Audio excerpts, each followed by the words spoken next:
Say we got that here, let me dead in my eye. You can play it, I'ma set it on fire.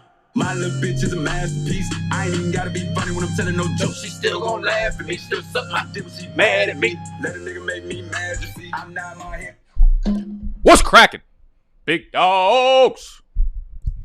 Ooh, that hurt my neck a little bit. How we doing? Welcome, Bike, to the channel. Welcome, Bike, to the headquarters. My name is Nicholas. This is BDGE. I didn't set shit up for this live stream, so I hope things are working. I hope there's people in here. I hope there are technical aspects that have not broken in half, like my heart.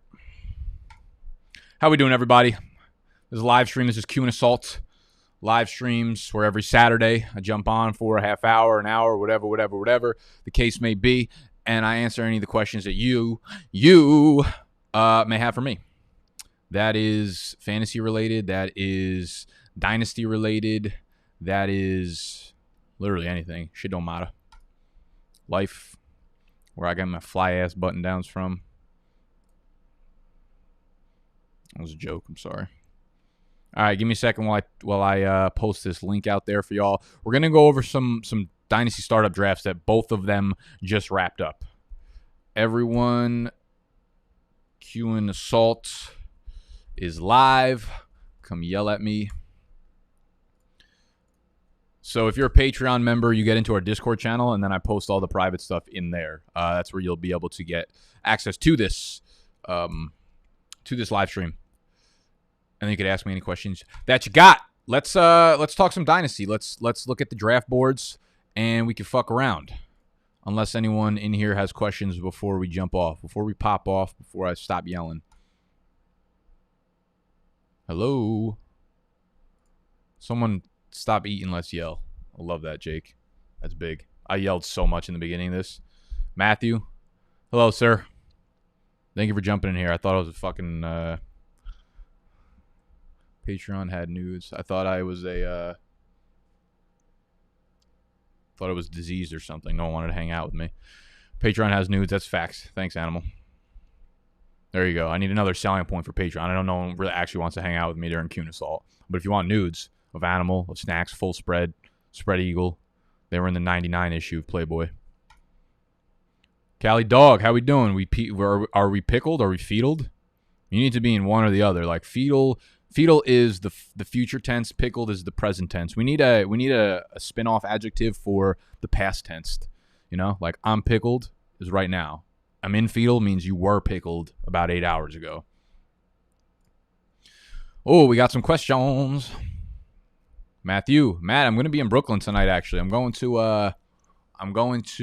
It's my friend's birthday, and he rented out like a movie theater. I think it's called the Alamo Theater, maybe, where literally we rent out the whole movie theater and like you order drinks and food and stuff while you're watching. And then I'm probably going to a party somewhere in Brooklyn afterwards, but just thought I'd let you know. Don't know why. Chenault or Pittman? I will definitely take Laviska. We saw a stronger rookie year out of him. Much better situation in terms of, quarterback of the future.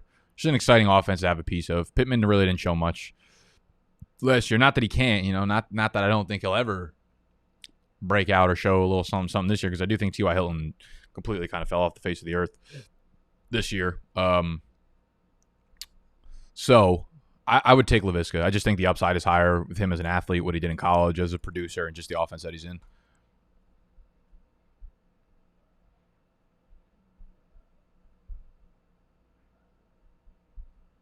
Thank you, Jared fucking Hall. This is what I said. Pickled is drunk. Fetal is hungover.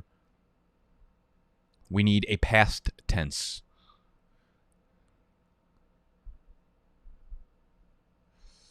Bamboozled. Yo, we used to play this game called Bamboozle in gym class. It was insane. It was amazing. It was like combine like baseball and wiffle ball, but make it indoors. You would play it with like a little soft squishy ball. Obviously, every gym class I was like 9 for 9 with 10 home runs. I was pretty damn good. I'd be hitting line drives. Like we had our high school had a big like this is kind of bad to say. I might get canceled. Our high school had what they called a NOVA program, which was like for mental disability kids. And we also had a very big special ed sector. And those kids were in our gym class, but like, you know, you're not really going to tell anything to like 16, 17-year-old Nick. Like if I'm up there at Bamboozle and we got someone from the Nova program playing third base and she's looking at me and she's like, Nick's a little bitch. Like I'm creeping up to play the bunt. I'm like, listen, you're going to learn the hard way what it means to take a rubber ball to the fucking nose. I mean, listen, I did it to everyone. It wasn't just them. I just felt extra bad if it was them, but it didn't stop me, you know? Mr. Brody asks, 12-team Superflex full PPR. Zeke, Keenan Allen, 23 second. Ridley, Galladay, 22 third. I like Zeke and Keenan Allen and the second. I feel like they're both it's pretty even value in terms of like where you would be drafting them in startups, but like if you're close to a win now team, like I feel like Zeke and Allen in full PPR leagues are like the pieces that will actually win you the league. I'm really high on both guys for this year in particular, and I think both guys are guys that benefit from PPR leagues, whereas like a Galladay does not benefit from a PPR league. You're also getting, you know, a little bit, it's not really, doesn't move the fucking needle for me. But the second instead of the third. Hold up, my phone is ringing.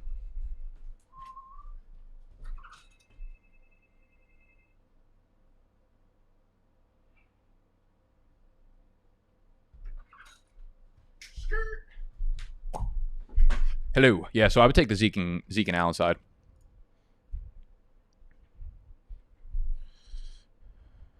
Hasser, what's good?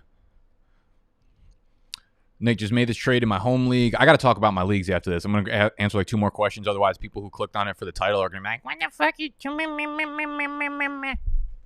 Nick just made this trade in my home league.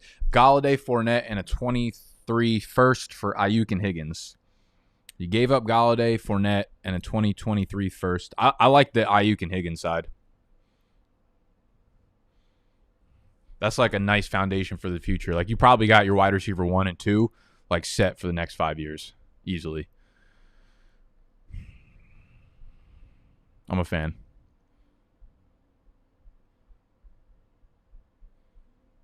All right, 2 more questions real quick. Hell yeah, Alamo Draft House. Okay, Alamo Draft House, is that what it is? I forgot to ask my friend where the address is. I don't know where the fuck I was going. I'll be at Spritzen House in Williamsburg later. All right, word. Maybe we'll link up. Being offered this other trade fresh off a startup. My side is Jamar Chase, Zach Wilson, Miles Sanders for Big Ben, Kamara, Allen Robinson, a 2022 second and third potential good move to compete. I'm probably taking, assuming this is a super flex, I'm guessing. I'm probably going to take the Chase and Wilson side and Sanders side. It is a lot of firepower on the other side, Kamara and Allen Robinson, obviously, but I like the upside of that youth a lot. Like I like Chase and I like Zach Wilson a lot more than I feel like a lot of people are valuing him at. So there's really no scenario in which I'm like excited about trading for Big Ben.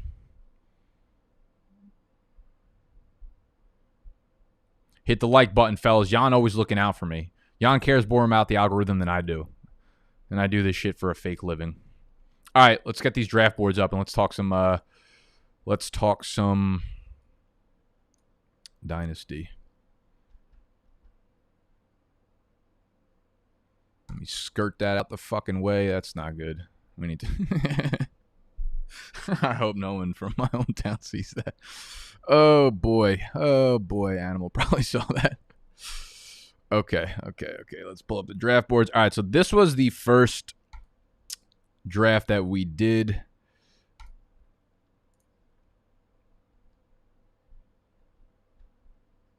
And we talked a little bit about this draft, I believe, last week.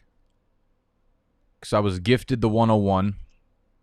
I ended up moving the 101 bike to the 105. Okay, and going into the draft, like I didn't go in with the strategy. And what I've realized real quickly, so I did 2 at once. Basically, I was doing 2 Dynasty startup drafts at the exact same time. Both of them were tiered PPR. So it was half PPR for running backs, 1 full PPR for wide receivers, and 1.5 for tight end. So it evens out the positions because running backs are obviously valued extremely highly. Wide receivers move down the board, but in this league in particular, you're starting 3 wide receivers, so that makes them a little bit more valuable. Then you throw the full PPR on them, makes it a little bit even more valuable, right? So you sprinkle a little bit of value juice on top of what the wide receivers need, and then tight ends 1.5 PPR is just basically like you got a fucking 5 for 50 game out of your tight end, and you're looking at like RB2 numbers. You're looking at like a 11 or 12 point game. So that's where I think a lot of people in these leagues go wrong. Like if your tight end is, listen, there's tight end premium and there's tight end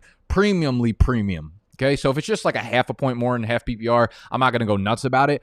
But if you're in a league like this where you're getting 1.5 PPR, think about what you're doing there. Think about having a second tight end in your flex spot who, again, if they go 5 for 50, that is what? You get 5 points for the 50 yards. You get 5 points for a full PPR and then another half. So that's 12.5 points for a 5 for 50 game. For that 5 for 50 game. And how many RB2? Like you're getting that tight end where like you can get Mike Gesicki down at 10-7 here, right? And I'm not a fan of Mike Gesicki, but I feel like more often than not, he's going to give you 5 for 50, right? That's like a normal game for someone who's like a top 8 tight end, whatever.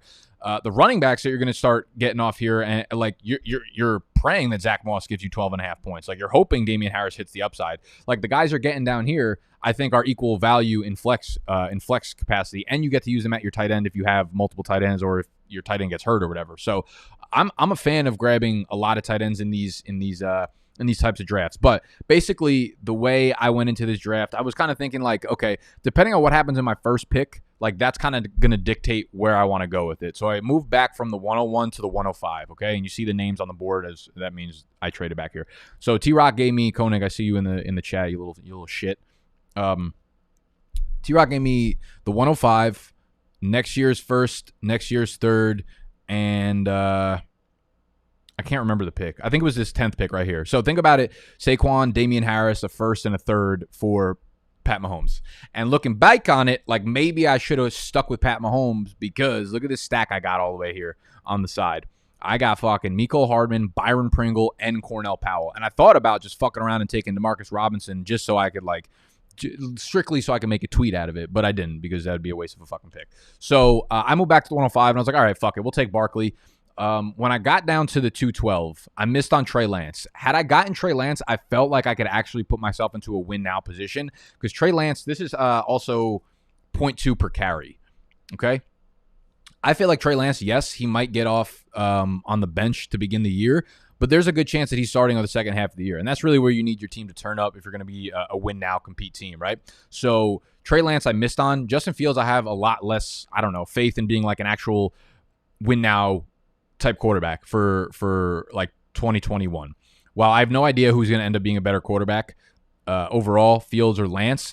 Lance at least gives you, like, once he's in the lineup, I actually feel like he's a top 8 fantasy quarterback. With Fields, I feel like there might be struggles. I feel like he's not going to put up the running upside. So, like, he might actually be in the lineup earlier than Lance, but in terms of, like, actually moving the needle on your team and being an impact player for fantasy this year, I don't have a lot of faith in that. So once I took Fields, I was like, okay, we're gonna have a young team. I think I'm going to go straight into, like, that productive struggle type build. And I went with Fields and I went with Pitts. I'm like, listen, if there's going to be any league that I own Pitts in, let's make it a fucking Dynasty league and let's make it one that's 1.5 PPR. So I took Pitts, and then I sat on my picks, went ETN, I went Baker Mayfield because Jordan sniped me with Zach Wilson. I wanted Wilson bad there at the 411, and I easily would have went Wilson and Travis Etienne. And that would have been like a nice, you're starting to mix together all these first and second year players. That's pretty much what you're doing when you're doing like a productive struggle, or if you're doing a team that's going to be competing in a year or 2 years. You try to stack up as many future picks as possible and as many like first and second year players with a lot of value and a lot of hype around them. Because even here's the thing about, first and second year players is like, even if they have a down first year, they have a lot of time to reconcile the damage that they've done. Okay, so maybe they're not good the first year. Doesn't mean that they're not going to be good the second year. Doesn't mean that they don't have a point where their trade value should spike up, right? They are the AMC of Dynasty drafting players. Then I was sitting there at the 612, and I could have went bike to bike on the wide receivers, the young wide receivers here, but I think I moved this pick for like a future first, as well as like an 8th round pick or something. So I was fine doing that, moving back 2 rounds and picking up a future first. And Rashad Bateman was my first wide receiver off the board. Again, though, like wide receivers, all these wide receivers in the middle rounds, just like, I don't know, they just don't really They're not like league-winning type players. So it's running backs, tight ends, quarterbacks that are on my mind. Jameis Winston, 8-12 here. He was my third quarterback. We have Fields, we have Mayfield, we have Winston. This is a 6-point per passing touchdown league. And I will admit the biggest mistake of my draft by far and away. The only thing I really regret, Jordan sniped me like 7 times, right? He took Trey Lance when I wanted him there, and I had to settle for Fields. He took Zach Wilson when I wanted here, and I had to settle for Baker Mayfield.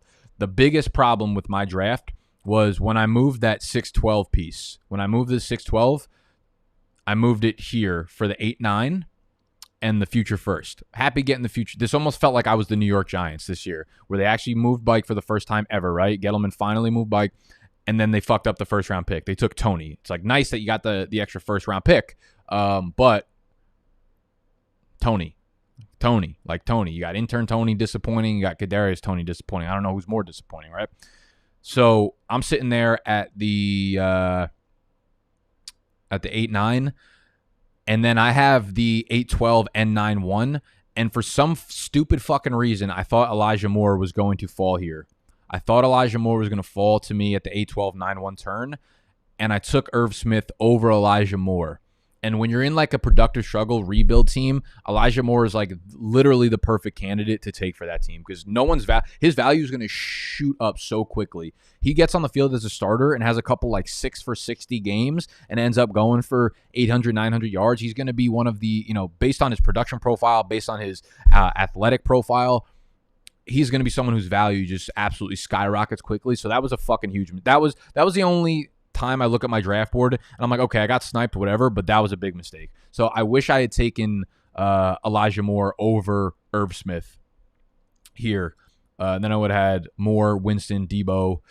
Where else are the picks? So I had that 10th round pick that I used in that first original trade. I picked Damian Harris, which I'm really, really happy about. Again, this is a 0.2 per carry league. So it's a 0.2 per carry league, and that's big because, listen, like in half PPR leagues, obviously any type of PPR leagues, Harris takes a hit, but carry league, he's going to be the starter, so he kind of makes up a little bit for what you're going to do there. Because listen, at the end of the day, like Harris probably is a good bet to get like 15 carries a game, and that basically equates to, in a half PPR league, that's 6 catches a game. So it's like, okay, then you start to look at it that way. If you're in a 0.2 per carry league, 15 carries ends up being 3 points. In a half PPR league, 6 catches ends up being 3 points. So you start to ask yourself, how many running backs really catch 6 passes a game, right? Not that fucking many, okay? So when you start to compare Damian Harris to those running backs, it doesn't really look like that big of a drop-off. So I think like there was a couple players here that I don't necessarily love, but Joe Mixon at the 311, I thought was a super sharp pick because in a 0.2 per carry league, he's, even if he doesn't catch a lot of passes like we've wanted him to for the last like 75 years because Gio's been annoying as shit, he's still going to get 18 to 20 carries a game. And that's a big boost over guys like Dobbins and Clyde and, Eckler, who we could probably expect to get between like 10 and 14 a game. And then, I just kept going with like young running backs or young wide receivers and running backs. So I went with Chase Edmonds after that at the 10-12. I thought that was fine value for him because he's still 25 years old. And what if I'm wrong about Chase Edmonds? What if he does end up being like the workhorse here this year, goes for 200 carries and puts up like an Austin Eckler type year? His value goes up. So I took Eckler there at the 10-12. Curtis Samuel, Kadarius Toney, Henry Ruggs for my next 3 picks. So give me like a bunch of high upside early draft capital wide receivers that who knows if they're going to hit, but at least that's I feel like I was playing. I was like playing safe. I was playing as the house, right? Like when you sit down at a blackjack table, they tell you what cards to hit on, what cards not to hit on. That's what I felt like. Taking Tony and Henry Ruggs just felt like, oh, I have to fucking do this. So I did it, and then we took Ramondre Stevenson, Kellen Mond, Khalil Herbert. I realized I think is the only guy I took in both of these drafts. I love Khalil Herbert. Like I really, really, really like him. I feel like for some reason he's going to be a player that if he's for some reason on your waiver wire in your dynasty league, or if he didn't get drafted in your rookie draft, he should be picked up. Put on your taxi squad ASAP. I think he'll end up being the RB2 in Chicago like pretty quickly. What else? Yeah, I just kept going. Listen, like all these players are basically first, second, third year players. Mecole Hardman, Dez Fitzpatrick, Harrison Bryant, Jared Dokes, Pringle, Rudolph. I like Eno Benjamin a lot. He's a late round running back I continue to target in startup drafts. Cornell Powell, Tyler Conklin. Yeah, so listen, I got that fucking stack, Scott. I got the Conklin Irv Smith stack. It's a god stack. Those are the two real pass-catching weapons that you want in Minnesota. And that's really it. Yeah, so my team is completely in rebuild mode, so I have a bunch of young players that hopefully hit some upside here, and then I have 3 first-round picks next year, and I want to say probably like 2 seconds, 2/3. So I feel good coming away from that draft, but I know I'm not going to compete right away. No, he's not, Koenig. Tyreek Cohen's not even a fucking running back.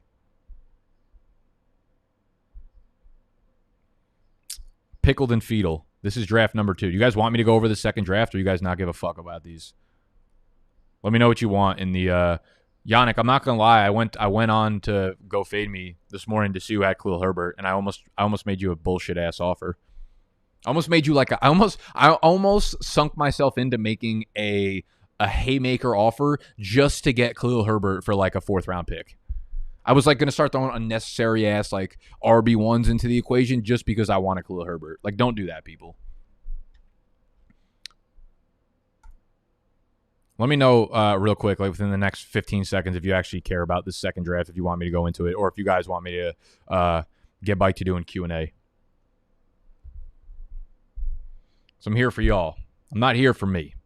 I'm pretty selfish. I'm probably here for me, but maybe I could help you guys. And while we're hanging out here, while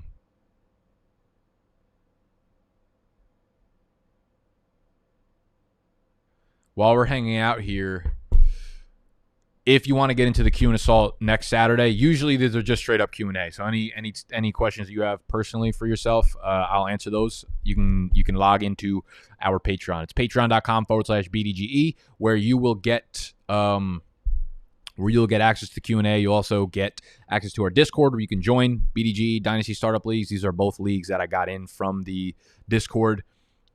And then you got a whole bunch of shit. You got access to our rankings. You got access to every fucking thing. Everything. All right, so it doesn't look like anyone wants me to go over the second league. That's fine with me. Isaiah and Koenig both want me to rate their team. Let me look at your rosters. Dude, Sleeper is like really hard to navigate on the desktop. Isaiah B, the Herd. This is hard to look at it this way. Can I go here and then switch teams? Like, nah, I can't even switch to a different team from here. I'm just going to go ahead and say Isaiah B and T-Rock's team are both fucking trash. Trash. I'm old Greg. Scott says, what type of discount should Watson go for since he's not playing in 2021?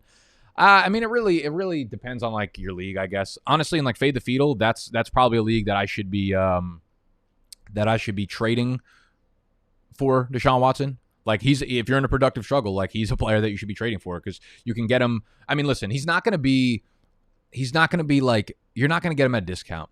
Dynasty players are smart, man. Like, I can't stand buy low, sell high fucking Dynasty content nowadays, because it's all trash. It's all like, buy this guy. It'll be like a report of like a fucking 4th string wide receiver. It's like, oh, he made a good play, and people will be like, oh, buy this starting wide receiver there. It's like, dude, no one fucking does that in Dynasty leagues. Maybe the big dogs Dynasty leagues are just like kind of sharp, but most people, for the most part, people in Dynasty leagues aren't fucking dumb, all right? So when I think about Watson, like, you're still playing a premium. Most of the time, people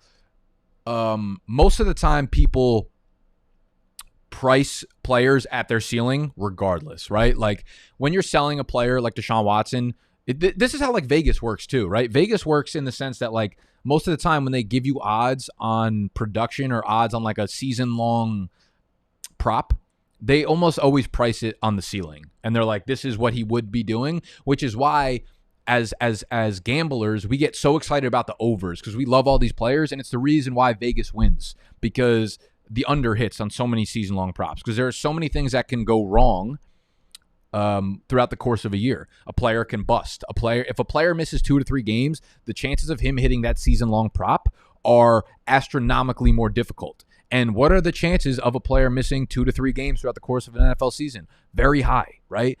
All you need to do is miss 1 game, and your season-long prop is that much harder to hit. It's 10%, 15% harder to hit. So people tend to always love to gravitate towards the upside, the ceiling, the overs, and everything, which is why it's difficult to trade for a lot of players in Dynasty. Watson is a guy that you're going to get a little bit of a discount at, but you're not going to get a crazy discount at because everyone's like, he's still Deshaun Watson when he comes. Bite. So when I look at Deshaun Watson, like we can look at what Animal did, right? Animal's terrible trade the other day, giving up Russell Wilson, Alvin Kamara, and a first for Deshaun Watson and I don't remember what the fuck else he did. Stephon Diggs, maybe? Or no, that was a different league. So Watson is a guy, I almost think that like you're trading for him if it fits your team or the strategy that you have in the league, more so than the fact that you're getting a discount. Because I don't think we're getting that much of a discount, to be honest with you. So when you're looking at like a top 5 superflex quarterback, you're trading multiple firsts. You're trading a lesser quarterback plus a first to get up.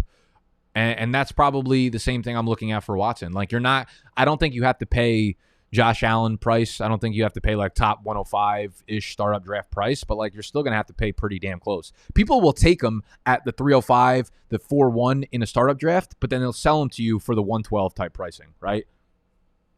That's the thing. They'll take Burrow earlier, but then they won't give you Watson for Burrow. It's a bunch of fucking bullshit. I don't know if that was helpful at all, but I'm just angry about some shit today for no fucking reason.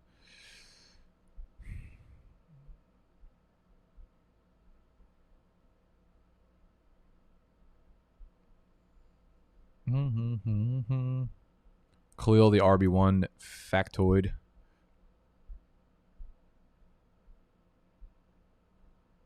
What questions we got?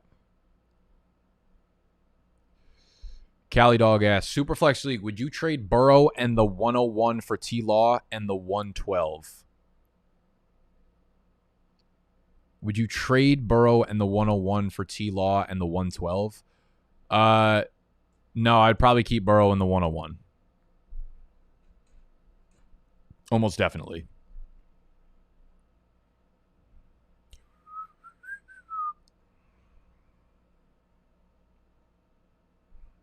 That 101 is so fucking valuable no matter what year it is.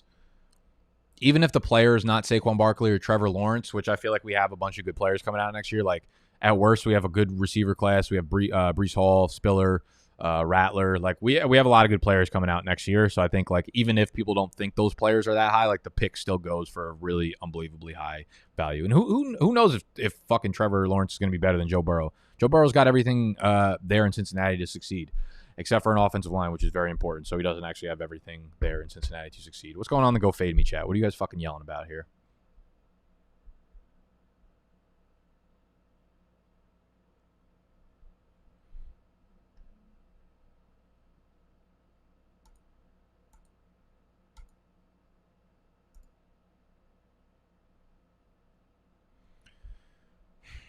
The blockbuster got postponed because Cali Dog hates the player. Okay, good talk. Oh my God, my phone's going off again. I'm sorry for this absolutely pathetic Q&A. I'll be back in a second. Drop some questions in the chat while I'm gone.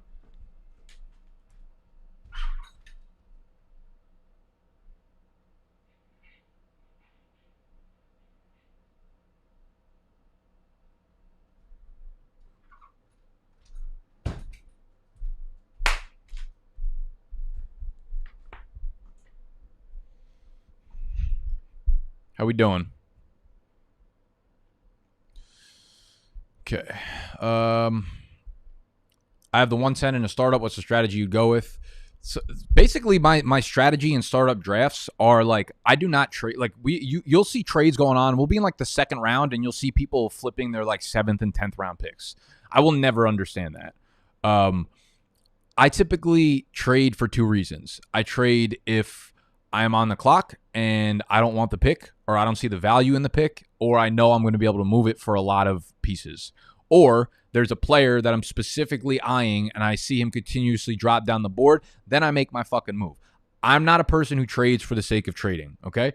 So depending on what happens in the startup, if I have the 110, like I'm waiting until I'm on the clock, and then I'm going to decide what I'm going to do there. So if I have the 110 and like Saquon falls to me, I'm going to take Saquon. If I have the 110 and like Josh Allen falls to me, I'm going to take Josh Allen. If I have the 110 and the next best player on the board is like Alvin Kamara or like Joe Burrow or something, that's when I probably try to move the pick.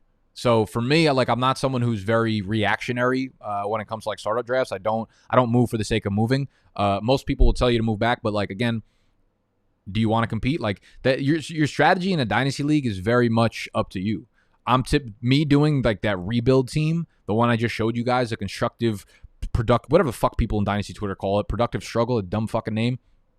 That was the first I was like uncomfortable doing that draft, but it kind of got fun when you like let go of the reins and you're like, oh, I don't have to compete right away. It's fun to do that. A lot of opportunity to build your team that way because people are ready to give up their first round picks for the future like really quickly. But that's kind of like against my nature. I like to compete in every league that I'm playing in every year. But obviously, Dynasty is a fickle fucking thing. So basically, I will see what's going on when I'm on the board.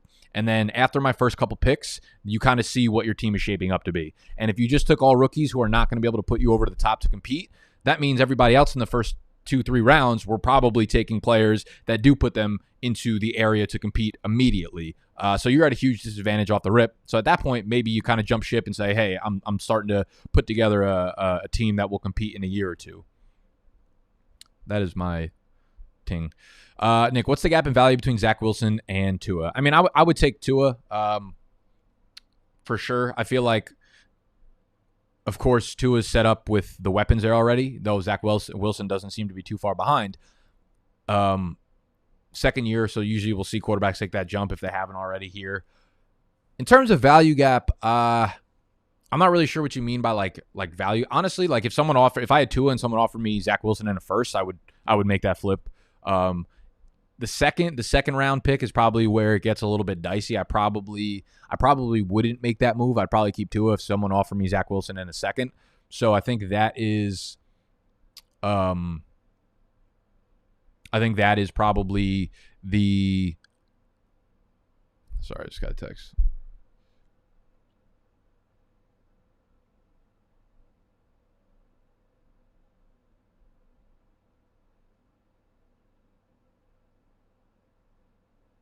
That's probably like the gap for me. I think in like startup drafts, they're probably not that far off. Where did they go in these startup drafts? Let me see.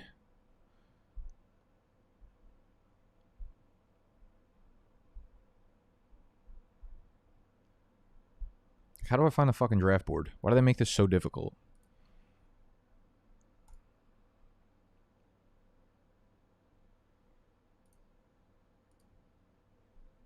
Good for you. Okay, so Tua went at the 4-4. Zach Wilson went at the 4-11 in this first one. So you're looking at a bit of a jump up in the fourth round, which I think a lot of people would probably pay between a first and a second round price, maybe 2 seconds to move up there, which I think is fair. And in the pickled and fetal draft, we're looking at a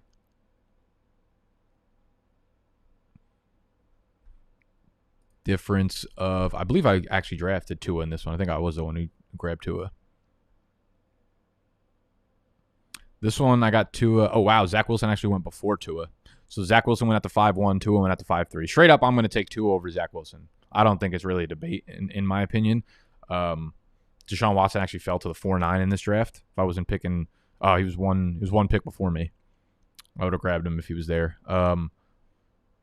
But yeah, I mean, here's what I look at it. Maybe you'll look at other startup drafts and you'll see Zach Wilson go before Tua, but I'm personally taking Tua over Zach Wilson.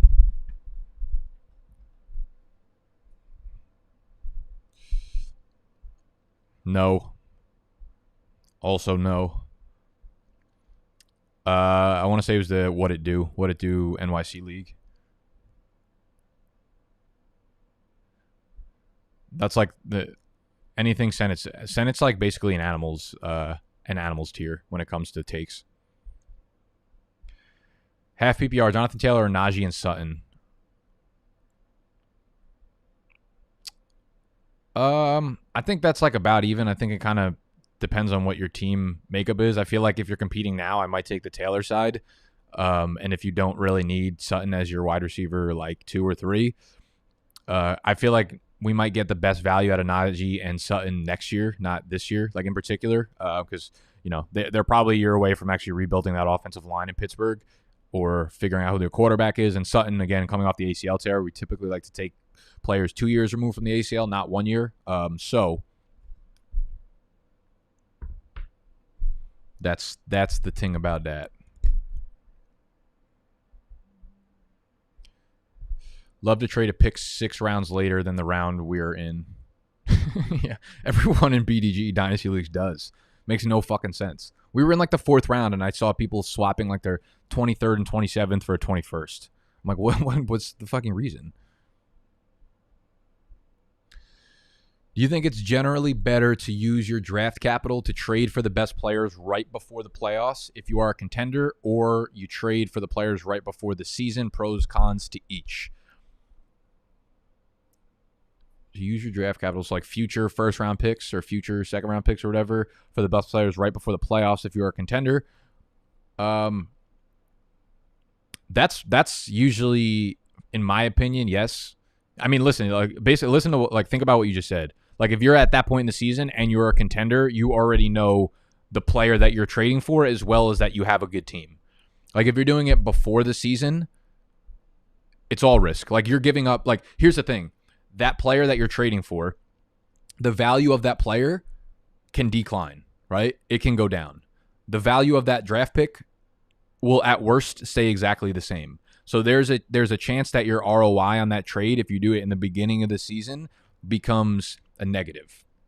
It's obviously also a possibility that it becomes a positive if the player does well. But I'm just saying, like, if I am doing something like in this scenario, if I have to choose one or the other, I like to trade before the playoffs if you're a contender, because you know what the player is, you know his role in the offense, you know what he's been putting up all season, so you know what you're getting in the trade, and you know what you're giving up. And it's easy to make those trades because by that time, teams that are out of the playoffs are willing to give up their win now players for draft capital. So it's not like a position you put yourself in where someone loses the trade. It's just value being exchanged for value.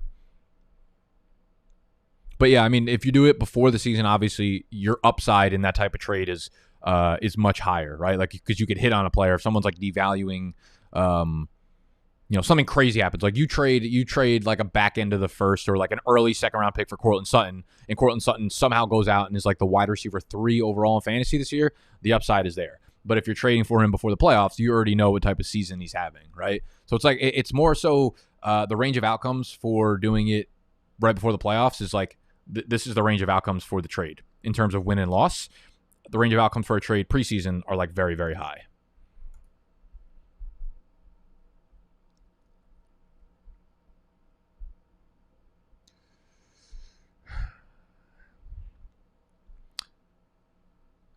It's a 10-team league, and my receivers are pretty stacked, so he sits on my bench right now, so I'm not opposed to moving them for a first-round startup guy in JT. Yeah, I'm not really opposed to it either.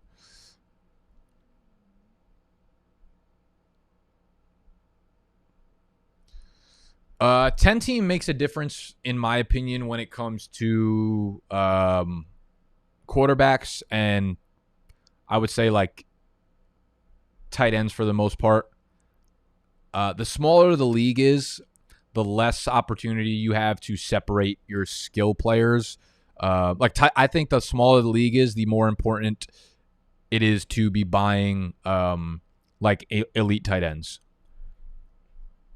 because it's one of the few positions that you can still maintain that positional advantage. Like if you're in an 8-team league, like that's just 16 running backs are starting, so no one's going to have a huge advantage at the running back position.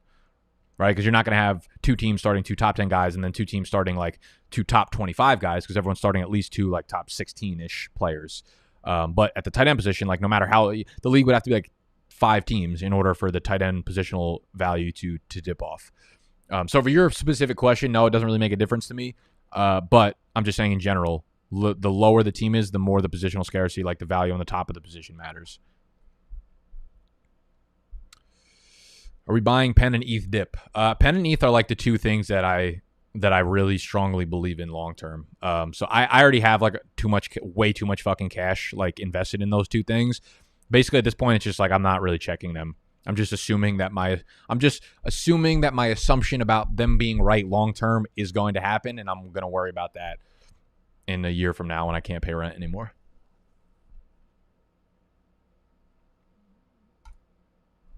I think, what is ETH at, like 1,700 right now?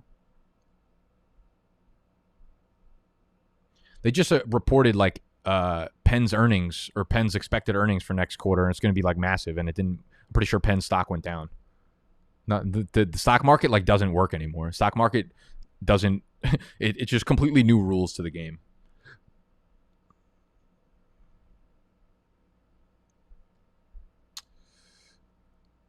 What's funnier for Dynasty trade deadline or no trade deadline? I don't enjoy not having a trade deadline. I think it's stupid. I think it ruins the league. I like having it around like week 12 or week 13.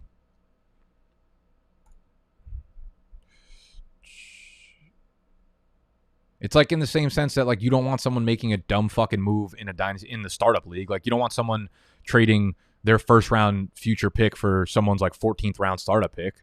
It's like it just kind of ruins the league, you know? And there's a much higher chance of that happening if you just keep no trade deadline on.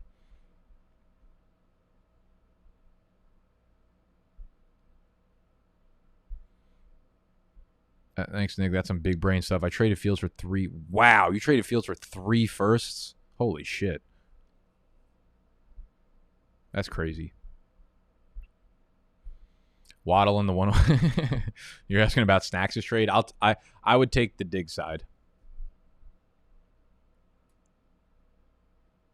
I'm not as off the trade as like Animal was because he's just like anti Jalen Waddle.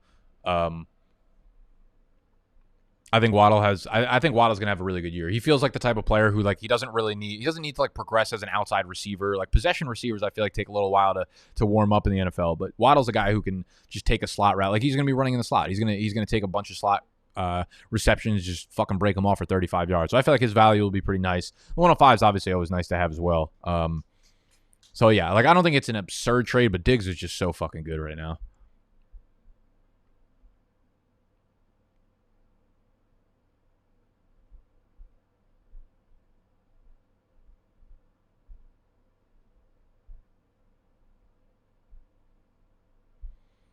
Bored Ape NFTs are going for 4. That's ridiculous. I don't even know what a Bored Ape NFT is. I've seen them like floating around Twitter, but I don't actually know the story behind it.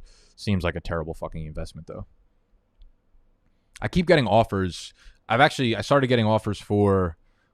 So the only things I really have in my wallet right now are I have the CryptoPunk, which we haven't got any offers on. We're not selling. We're not fielding bids or anything. But we have the MeBit as well because they give you the MeBit for free. We've got a couple offers on the MeBits, but nothing big. I think like the biggest offer we got was like 0.7 ETH or something. And then my V friend, Gary V's NFT, I bought for half an ETH, and I think the last offer I got was like 3.2 ETH on it. So that's already like 6x in value. I'm not gonna trade it though. I'm not gonna sell it. I probably should sell it to be honest, because that's like fucking gonna be like $6,000 in profit. But I didn't buy the coin to trade it. I bought the coin because I actually want to go to fucking VCon. His conference that he's going to put on. Considering your take on Anthony Lynn limiting Swift's upside, am I tripping? I've never heard that phrase before. Am I tripping Cox for valuing a guy like CH similarly to him even in Dynasty? At least having them closer than you in your Dynasty ranks. Yeah, I think that's fine. Like that's not something where I'm like, that's absurd, right? Because a lot of people really like CH. If you're someone who like personally, subjectively likes Clyde Edwards-Helaire, then sure, like they could be. I'm sure there are people that have CH over Dynasty, over Swift straight up, in Dynasty. And I really couldn't blame you because the most important years of a Dynasty player's value is these. It's on his rookie contract, right? Second, third, fourth year are like the prime years for a rookie running back, and the situation for CH is just so much better than DeAndre Swift's right now.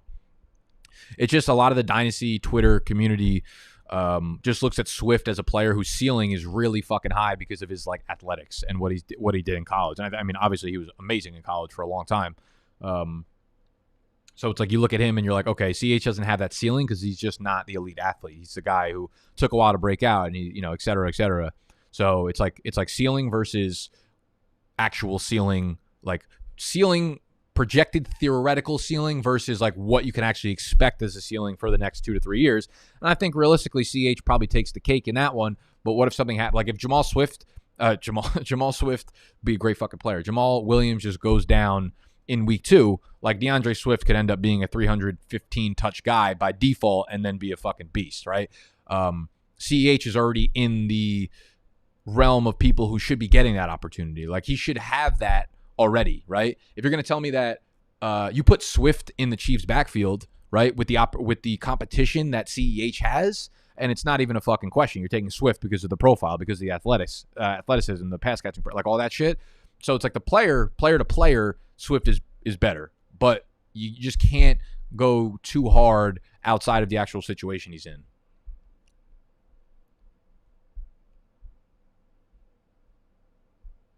Yes.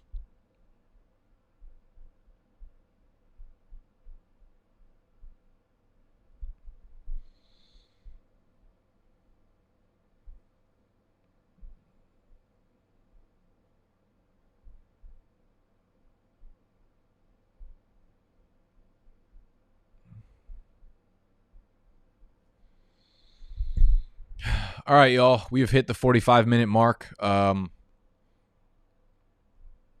Steve's coming over in a little bit to film Why You Yelling in like an hour and a half or so. And then we're going out into Brooklyn tonight. Any of you guys have questions for us on Why You Yelling? Before I dip off, we're going to start probably doing a Q&A or Q&Aassault section of Why You Yelling, but we send it out via the texting platform. But I figure while I have you guys here, if you have any questions for us, we could rip into that. Otherwise, that's going to conclude Q&Aassault this week. Again, if you want access to the live chat, as you can see, it's a very intimate, a very sexual conversation that I get to have with y'all. It's literally just like 10 of us. It's kind of embarrassing, to be honest with you, but it's fun. It's probably like my 10 favorite people in the Big Dogs community. But yeah, you can get in here and be number fucking 11, 12, 13. Patreon.com/BDGE. It'll get you a whole ton of perks that you could read about on the Patreon page before you sign up. Make sure you hit the thumbs up button if you enjoyed. Make sure you subscribe to the channel if you're new. We're covering everything. Dynasty, redraft, all that bullshit forever. I love you, and I'm out.